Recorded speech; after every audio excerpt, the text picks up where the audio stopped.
Hi, welcome to 8.2 Arithmetic Sequences.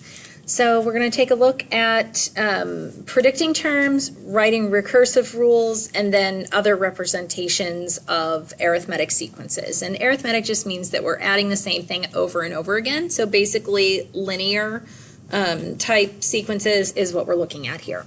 So as you can see here, we're adding 3 every time. So the next one is going to be 12, and then 15, and then 18. And so now we're going to predict. I'm looking for a pattern here. For me, it's easier to do the x first. So if I look at this, if this is term 1, 2, 3, and so on, what I'm noticing is that my slope, or what's happening every time, is I'm adding by 3. So it's going to be 3x. And then if I do 3 times 1, that gives me 3. I would have to subtract 6 to get the negative 3. So that means my my equation, or my formula, is going to be 3x minus 6. So that's 3x minus 6 down here. And then if I do that to 100, that's 3 times 100, which is 300, minus 6, and that's going to give me 294. So I get 294. And it's not the only way to find it, but like I said, for me it's easier to find the equation first and then to put my 100 in there. Now I can also have a recursive rule, and recursive means I'm depending upon the previous term to find the next term. So when we give a recursive rule, we always give the first one. So the very first, where we're starting here, is negative 3. And then the rule on this one is I take the term before it and I add 3. So this would be the way to write a recursive rule. Okay, now down here we are going to graph our points. So at 1 it's negative 3, and at 2 it's 0, at 3 it's 3, 4 is 6, I'm just looking at my points up here, 5 is 9. And then what quadrants are these points in? They're going to be, this is quadrant, if you don't remember, 1, 2, 3, and 4. So I'm looking at quadrants 1 and 4. Whoops. And the reason it's 1 and 4 is because I'm not going into the negatives in terms of my x. So it's quadrants 1 and 4 because the x is positive. Okay, this would be a linear graph. And if I use 2 points to write an equation for the graph, I could use any of them I want. I'll use 1, negative 3, and 2, 0. So my slope is going to be 0 minus negative 3 over 2 minus 1. So that's going to be 3 divided by 1. My slope is 3. And then on this, I'm just going to go down 3 more to find my y-intercept, which is going to be negative 6. So 3x minus 6. And how does this equation relate to the pattern? It's the line that goes through these points.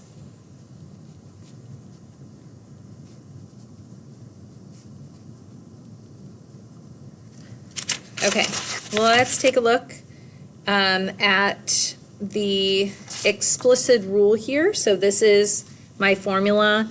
We're going to take our table back to 0, so we just go backwards, and that's going to be our y-intercept. So just another way of thinking about our equation here.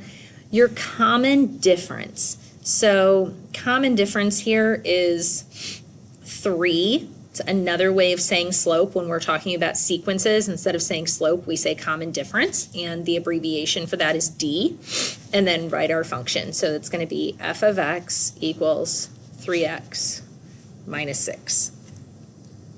Okay, so I would like you to try this right here. So go ahead and fill in the rest of these, and for your recursive rule, you're going to be telling me where do you start, and then your next term is a n minus 1, and then what are you going to add or subtract? So plus whatever or minus whatever. So pause it and give that a try, and then you can come back and take a look at the answers.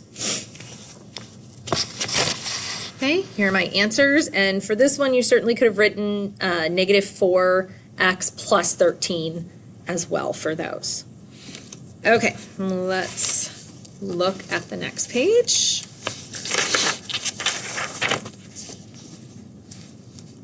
Okay, so we're going to graph what we had on the previous page. So our graph, we're just looking at 1, 9, and then 5, and then 3, 1. We keep going down 4 every time, like that. And quadrant, they're still going to be in quadrants 1 and 4 because our x is positive. Our x is going to be greater than or equal to 1. We still have a linear graph. All of our arithmetic sequences are going to create a linear graph. And then we could use 2 points to write an equation, but we already wrote our equation. It's y equals negative 4x plus 13. So we know that we can just keep writing it. And then the same thing here, it's the line that goes through the points. Line through our points. Okay.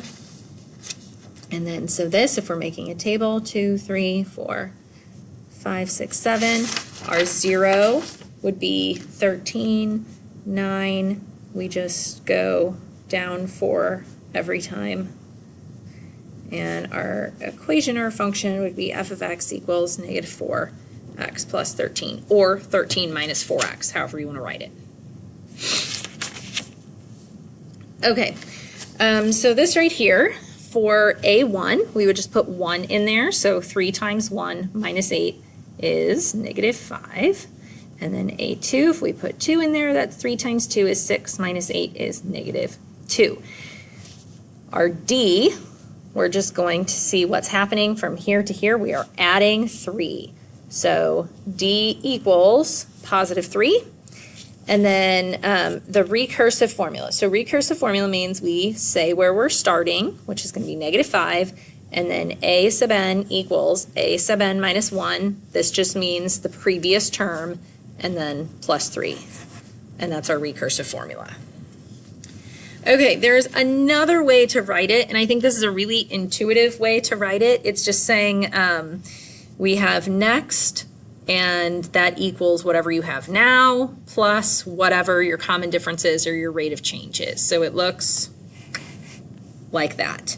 And we're reviewing slope-intercept. Hopefully you remember that. The rate of change is m, or the slope, and the starting point is your y-intercept right there.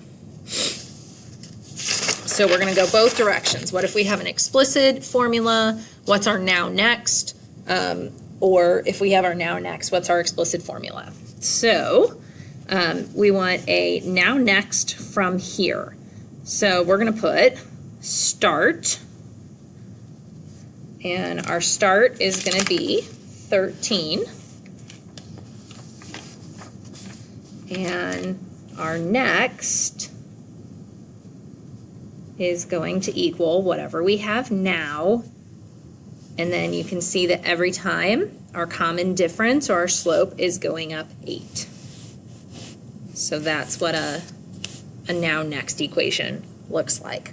If we wanted to write it as a slope-intercept formula, we do y equals, and then our slope is 8, so we have 8x. And then on this, we'd have to take it back to 0. So every time we're going backwards, we would be subtracting 8. So if we subtract 8 again, we would get 5. So our explicit formula would be y equals 8x plus 5. Okay, now this time, they give us an explicit formula. And so we're going to say our next is whatever we have now, and we are going to subtract 2. Slope is the same thing as our d, or our common difference.